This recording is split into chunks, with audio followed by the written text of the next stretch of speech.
이 시간 우리에게 허락하신 하나님의 말씀 함께 보겠습니다. 시편 42편 1절에서 5절 말씀입니다. 하나님이여 사슴이 시냇물을 찾기에 갈급함 같이 내 영혼이 주를 찾기에 갈급하나이다. 내 영혼이 하나님 곧 살아계시는 하나님을 갈망하나니 내가 어느 때에 나아가서 하나님의 얼굴을 배울까? 사람들이 종일 내게 하는 말이 내 하나님이 어디 있느뇨 하오니 내 눈물이 주야로 내 음식이 되었도다.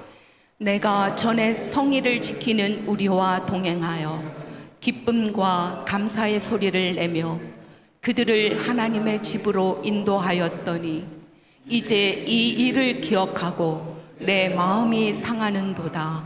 내 영혼아 내가 어찌하여 낙심하며 어찌하여 내 속에서 불안해하는가? 너는 하나님께 소망을 두라. 그가 나타나 도우심으로 말미암아 내가 여전히 찬송하리로다. 아멘. 저는 이 귀한 주일에 주신 말씀을 힘입어서 소망 시리즈 세 번째 시간으로 너는 하나님께 소망을 두라 라는 제목으로 말씀을 증거하고자 합니다.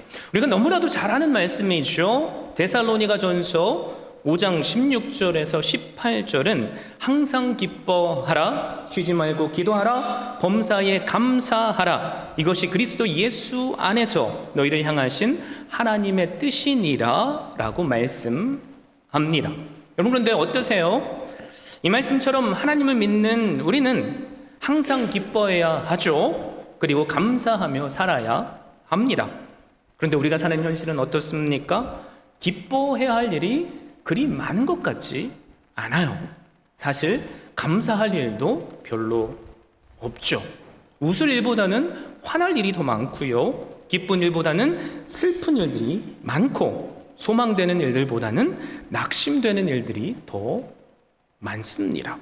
우리가 함께 읽은 시편 42편은 예루살렘 성전을 멀리 떠나 있어서 하나님을 만날 수 없는 인생의 절망을 보여주고 있습니다. 그러면서도 시인은 그 절망 가운데 우리에게 뭐라고 선포하죠? 하나님께 소망을 두라고 선포해요. 자, 주신 말씀을 통해서 혹시 우리 가운데 절망이 있는 분 있다면 우리가 어떻게 하면 하나님께 소망을 줄 수 있을지 그 비결을 찾아보겠습니다. 오늘 시편 42편 1절 윗부분에 보면 작은 글씨로 이렇게 쓰여져 있죠. 고라 자손의 마스길 인도자를 따라 부르는 노래. 우리는 이것을 통해서 42편은 고라 자손이 지었다는 것을 알게 됩니다. 마스길이라는 말의 뜻은 교훈이라는 뜻이 있는데요. 그래서 42편은 고라 자손이 교훈을 목적으로 지은 시편이에요. 그리고 인도자를 따라 부르는 노래라고 소개되고 있죠. 성전에서 이스라엘 백성들을 모아서 하나님께 예배 드릴 때 예배 인도자를 따라서 불렀던 찬송가입니다.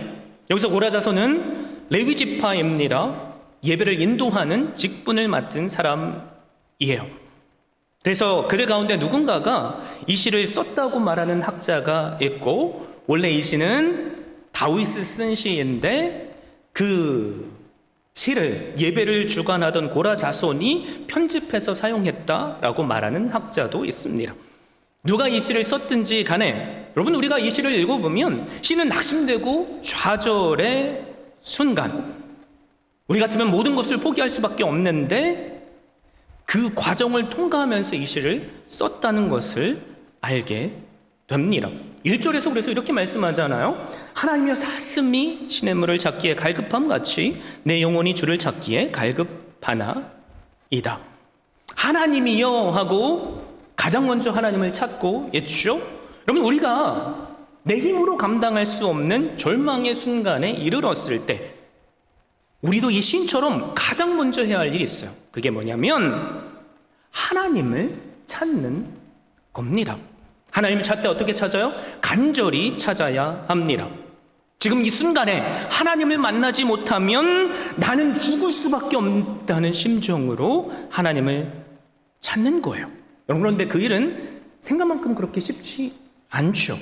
왜냐하면 누구나 낙심되는 상황이 오면 좌절하기 쉬워요. 그리고 자포자기하기 쉽습니다. 그리고 그 낙심되는 상황이 오면 하나님을 찾고자 하는 마음도 사실 없어져요. 여러분, 그럴 때 우리에게 필요한 게 뭔지 아세요? 의지예요. 의지. 즉, 하기 싫어도 그렇게 해야 합니다. 신약 성경에 보면 이런 말씀이 나와요. 고린도전서 9장 27절 말씀인데요. 내가 내 몸을 쳐 복종하게 함은 내가 남에게 전파한 후에 자신이 도리어 버림을 당할까 두려워함이로다. 우리는 물론 우리의 신앙은 자발적이어야 한다는 것을 알고 있습니다. 왜냐하면 하나님은 자원하는 사람의 마음을 받기 때문이죠. 그런데 성경은 억지로 자기를 쳐서 하나님의 말씀에 내가 복종해야 될 때가 있대요. 그때 중 하나가 언제입니까? 우리가 만든 힘든 상황 가운데 절망에 빠졌을 때요. 그때는 우리 속에서 일어나는 감정에 나 자신을 맡기면 안 됩니다. 무슨 말이죠? 내 감정에 속으면 안 돼요. 감정은 내가 처한 상황에 대한 올바른 이해가 아니기 때문입니다. 근데 우리 감정은 절망이라고 느낄 때 우리로 하여금 모든 것을 포기하게 만들죠. 우리가 그 감정이 하자고 하는 대로 하면 우리의 상황은 점점 더 나빠질 거예요. 그리고 도저히 회복할 수 없는 지경에 떨어지고 맙니다. 낙심할 수밖에 없고 좌절할 수밖에 없고 포기할 수밖에 없는 상황에 우리도 사도 바울처럼 나 자신을 쳐 복종시켜서 하나님을 부르며 하나님을 간절히 찾아야 됩니다. 그럴 때 하나님은 간절히 찾는 우리를 만나 주시고 또 우리의 소망을 이루어 주십니다. 상황이 완전히 역전이 되는 거죠. 어린아이가 길을 잃어버리면 지옥과도 같은 그 마음으로 인해서 울게 돼요. 그런데 잃어버린 엄마를 만나면 어떻게 되죠? 지옥과도 같은 그 마음이 천국으로 변해요. 여러분, 우리도 마찬가지예요. 지금 내가 처한 상황이 지옥 같을지라도 하나님을 만나면 그 지옥은 사라지고 천국이 임하는 거죠. 슬픔이 기쁨으로 변해요. 절망이 희망으로 변하고요. 미움이 사랑으로, 그리고 원망이 감사로 바뀝니다. 시는 지금 자기가 처한 상황이 얼마나 힘들었든지, 내가 어떻게 하나님을 찾는지 이렇게 고백해요. 사슴이 시냇물 찾기에 갈급함 같이 내 영혼이 주를 찾기에 갈급하나이다. 여러분, 사슴은 먹이가 없어도 약 일주일 정도는 산대요. 그런데 물이 없으면 며칠을 버티지 못한답니다. 그래서 시인은 자기가 마치 하나님을 찾고 있는 것을 가뭄으로 인해서 물을 전혀 마시지 못해서 갈증 때문에 다 죽어가는 사슴이 애타게 물을 찾는 것처럼 찾고 있다고 표현합니다. 여러분, 만약에 우리가 하나님을 그렇게 애타게 목숨을 걸고 찾는다면 하나님은 우리를 외면하실까요? 아니죠. 하나님께서 찾아오셔서 우리를 만나주시고요. 그러면 우리의 영적인 갈증은 완전히 해소돼요. 그래서 2절에 내 영혼이 하나님 곧 살아계시는 하나님을 갈망하나니 내가 어느 때에 나아가서 하나님의 얼굴을 배울까? 라고 시인은 고백하는 겁니다. 간절히 찾는 마음을 한 단어로 표현하죠. 갈망이라는 단어예요. 죽을 것 같아서 목이 다 들어간다는 표현입니다. 그 고통 가운데 있을지라도 시인은 하나님을 만나지 못하면 나는 죽을 것 같은 마음으로 하나님을 찾고 있습니다. 여러분, 그런데 이 시인의 소원이 뭐예요? 하나님의 얼굴을 보는 거예요. 다른 말로 표현하자면 하나님을 만나 뵙는 거죠. 시인은 그것 외에는 나는 그 어떤 것도 필요하지 않다고 고백합니다. 만약에 우리가 이 시간에 동일한 마음으로 하나님을 원하고 하나님을 갈망한다면 이 시간에 하나님께서 우리를 찾아와 만나 주실 거예요. 그리고 우리도 성경의 수많은 믿음의 위인들이 그랬던 것처럼 살아계시는 하나님을 만나게 될 줄 믿습니다. 여러분, 그래서 우리는 이 살아계신 하나님께 소망을 되어 두어야 돼요. 여러분, 그런데 시인이 처한 상황이 어떻죠? 그 귀에 하나님의 음성이 들리지 않아요. 그 귀에는 주변 사람들의 조롱만 들립니다. 3절에 보세요. 사람들이 종일 내게 하는 말이 내 하나님이 어디 있느냐 하오니 내 눈물이 주야로 내 음식이 되었도다. 여기서 말하는 사람들은 무신론자들이 아니에요. 신을 믿는 자들입니다. 그런데 이들이 볼 때 이 시인이 믿는 하나님은 마치 없는 것처럼 보이는 거예요. 찾아도 만나주시지 않는 것처럼 보이니까요. 위로가 필요할 때 위로를 주시지 않으시니까요. 존재하기는 하겠지만 없는 것과 다름없어 보이는 하나님을, 그래서 그들은 모욕하고 그런 하나님을 섬기는 시인을 조롱하고 있습니다. 마치 부모를 잃어버려 울고 있는 아이에게 야, 니네 아빠 어딨어? 라고 놀리는 것과 마찬가지라는 거죠. 여러분, 근데 진짜 문제가 뭘까요? 이런 조롱을 시인은 듣고 있는데 그 말을 들어도 아무런 말로 반박할 수 없다는 거예요. 왜 그럴까요? 상황이 그랬기 때문입니다. 부르짖어도 듣지 않는 것처럼 느끼고 있기 때문이죠. 그래서 이 시인이 할 수 있는 것은 단 한 가지죠. 우는 것뿐이에요. 그래서 눈물이 주야로 내 음식이 되었다고 표현합니다. 근데 더 비극이 있어요. 시인은 지금 과거를 회상하고 있어요. 그런데 그 즐거운 과거의 기억 때문에 나 자신은 더 비참해졌습니다. 그게 4절 말씀이에요. 내가 전에 성의를 지키는 무리와 동행하여 기쁨과 감사의 소리를 내며 그들을 하나님의 집으로 인도하였더니 이제 이 일을 기억하고 내 마음이 상하는 도다. 여러분, 이 기억은 사실 행복한 기억이잖아요. 과거 그는 많은 사람들과 함께 모여서 하나님을 예배했습니다. 그래서 기쁨과 감사가 넘쳤어요. 여러분, 그런데 지금은 그런 상황이 아니에요. 6절 우리가 함께 읽지는 않았지만 그는 현재 요단강이 시작되는 지점 헤르몬 산 줄기에 있습니다. 무슨 말이죠? 하나님을 예배하는 곳에서 멀리 떨어져 있는 거예요. 한마디로 하나님을 예배할 수 없는 상황입니다. 그래서 과거 행복한 때를 기억하는 것이 오히려 현재의 비참함을 더 크게 만들고 있어요. 여러분, 사실 우리도 그렇지 않나요? 과거 행복한 기억이 우리에게도 있어요. 그렇죠? 우리 교회도 있어요. 그렇죠? 여러분, 그런데 그 행복한 기억을 떠오를 때 우리도 때때로 제 마음이 상해요 라고 고백할 수밖에 없어요. 마음이 무너져 내리는 거죠. 과거는 행복했는데 지금은 그렇지 않으니까요. 여러분, 다시 이 시인의 상황을 한번 정리해 볼까요? 시인은 지금 하나님의 임재와 멀리 떨어져 있어요. 주변에 그와 함께 나아갔던 예배자들이 없습니다. 그래서 그 귀에는 나를 조롱하고 괴롭게 만드는 사람들만 있습니다. 지금 하나님을 그래도 간절히 찾고 있는데 상황은 전혀 나아지지 않고 나는 더 괴롭고 낙심이 됩니다. 여러분, 그런데 우리가 이 시점에서 기억해야 할 게 있어요. 지금 이 시인이 처한 상황이 현실에 대한 올바른 이해는 아니라는 겁니다. 지금 이 시인이 스스로 느끼는 감정일 뿐이에요. 왜냐하면 내가 느끼는 것, 내 주변의 사람이 하는 말이 모든 것을 설명하지는 않기 때문에 그래요. 그래서 우리는 내 힘으로 도저히 감당할 수 없는 절망의 순간에 해야 할 두 번째 일이 있습니다.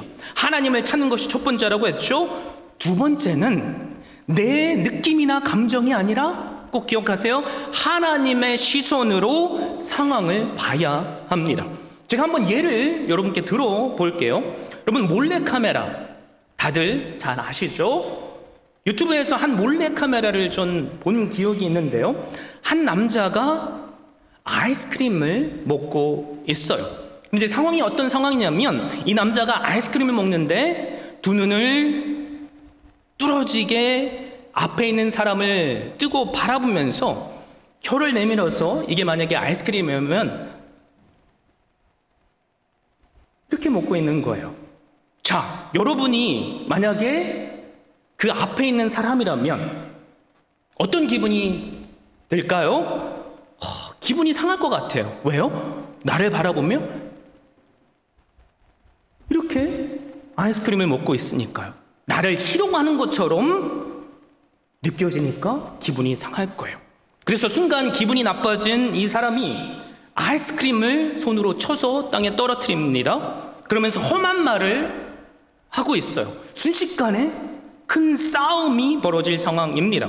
여러분, 그런데 일촉즉발의 상황이 아이스크림을 먹던 사람의 한 행동으로 순식간에 바뀌어 버려요. 이 아이스크림을 먹던 사람이 가방에서 선글라스를 꺼내 듭니다. 그리고 눈에 끼는 거죠. 그리고 앞이 보이지 않는 사람이 길을 갈 수 있도록 도와주는 지팡이를 꺼내서 펴요. 야, 바로 그 순간에 상황이 완전히 바뀌는 거예요.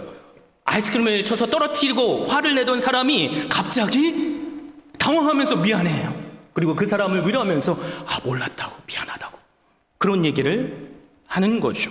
여러분, 이게 바로 사람의 감정이에요. 그래서 우리는 감정에 속으면 안 됩니다. 내가 이 사람을 앞을 볼 수 없는 맹이라는 것을 알지 못했을 때 나도 분노할 수 있어요. 하지만 그것을 알게 되면 그 분노는 사라져버리고 심지어 미안한 마음이 됩니다. 자, 보세요. 상황을 내가 어떻게 이해하는지에 따라서 내 감정이 바뀌어요. 그래서 우리는 상황을 제대로 이해하려고 노력해야 합니다. 우리가 어떻게 그럴 수 있죠? 감정이 아니라, 내 느낌이 아니라 하나님의 시선으로 그 상황을 볼 수 있어야 해요. 하나님의 안경으로, 그리고 하나님의 지팡이로 상황을 보는 거죠.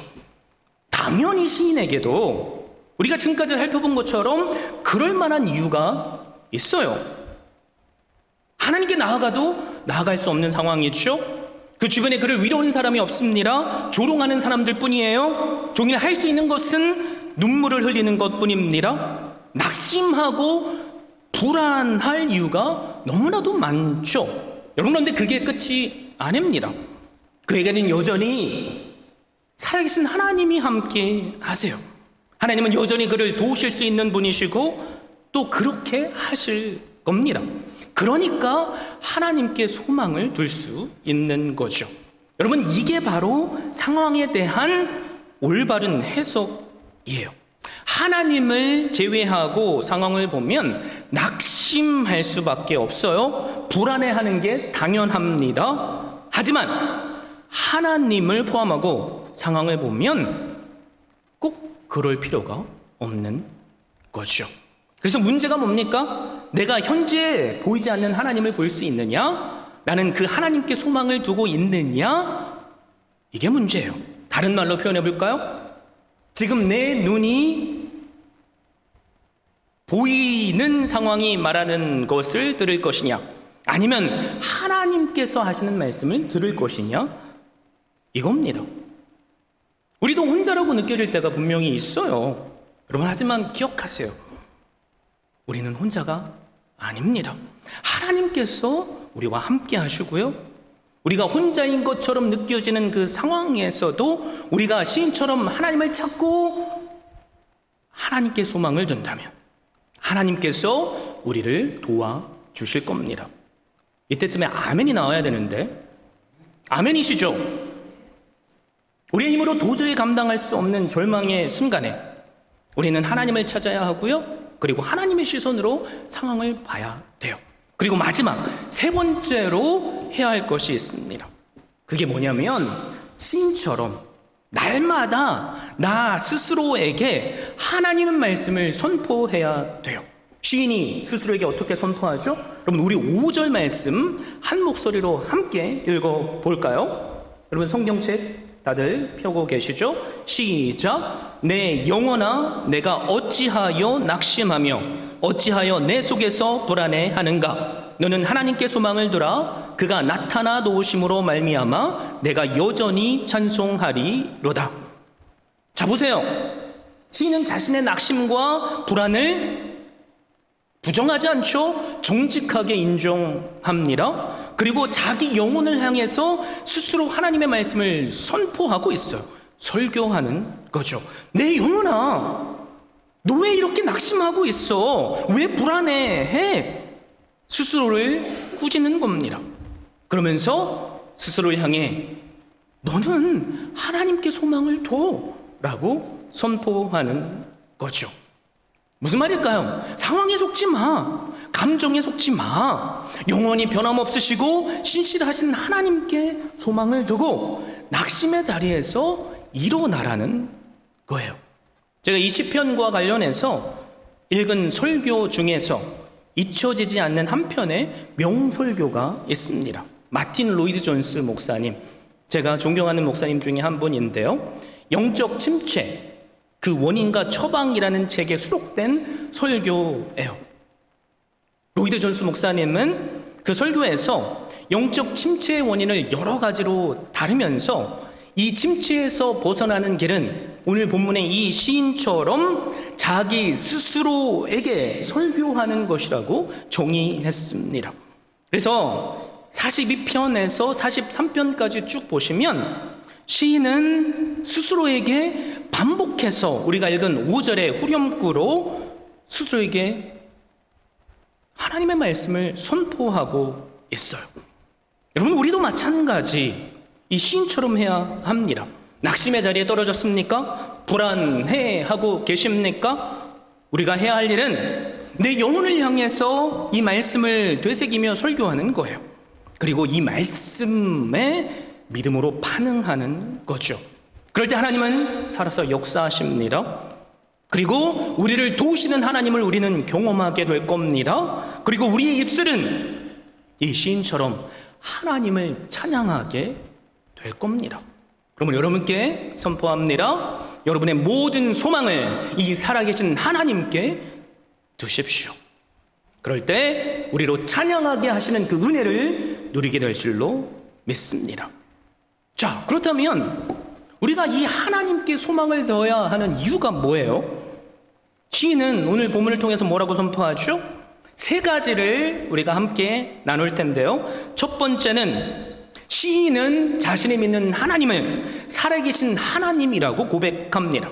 그래서 우리가 2절에 봤잖아요. 내 영혼이 하나님, 곧 살아계시는 하나님을 갈망하나니 라고 고백해요.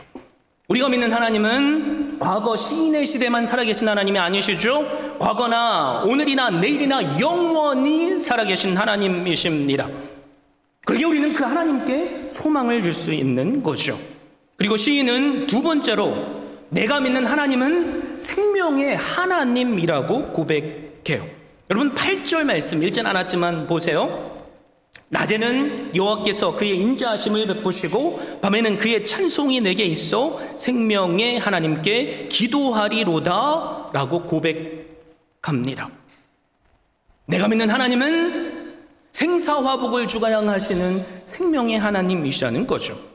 그리고 신약에 예수님께서 스스로를 뭐라고 선포하셨죠? 나는 부활이요 생명이니 나를 믿는 자는 죽어도 살겠고 무릇 살아서 나를 믿는 자는 영원히 죽지 아니하리니 이것을 내가 믿느냐?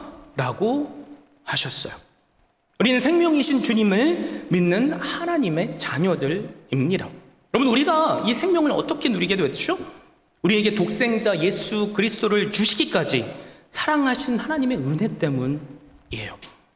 사실 예수님이 아니었다면 우리는 다 죄로 영원한 심판을 받아 마땅한 자들입니다. 근데 하나님은 죄인된 우리마저 사랑하셨고 아들 예수 그리스도를 보내주셨어요. 그리고 예수님은 십자가에서 우리의 모든 죄를 대신 감당하시고 당신의 죽음으로 우리의 죄값을 치러 주셨습니다. 그래서 성경은 선포하잖아요. 이 예수 그리스도를 믿는 자는 죽어도 살겠고 살아서 나를 믿는 자는 영원히 죽지 아니하리라. 우리가 믿는 이 주님이 생명의 주님이십니다. 그것을 날마다 잊지 마십시오. 이 하나님으로 인해 소망이 이루어질 줄 믿습니다. 마지막으로 우리가 소망을 둬야 할 하나님은 어떤 분이세요? 시인은 9절에서 이 하나님이 나의 반석이십니다 라고 고백해요. 내 반석이신 하나님께 고백하고 있죠.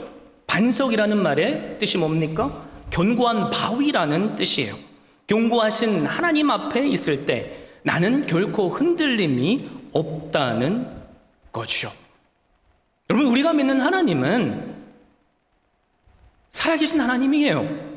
생명이십니다. 그리고 언제나 변함없으시는 반석이신 하나님이세요. 그래서 우리는 이 하나님께 소망을 둘 수 있습니다. 그러므로 낙심된 상황에 계신 분 혹시 있습니까? 기도 제목이 있으신 분 있으세요? 사슴이 신의 문을 찾기에 갈망하는 것처럼 이 하나님께 나오십시오. 상황이나 감정이 아니라 하나님의 시선으로 상황을 바라보십시오. 그리고 시인처럼 나 스스로에게 내 영혼아 내가 어찌하여 낙심하며 어찌하여 내 속에서 불안해하는가? 너는 하나님께 소망을 두라. 그가 나타나 도우심으로 말미암아 내가 여전히 찬송하리로다 라고 선포하십시오.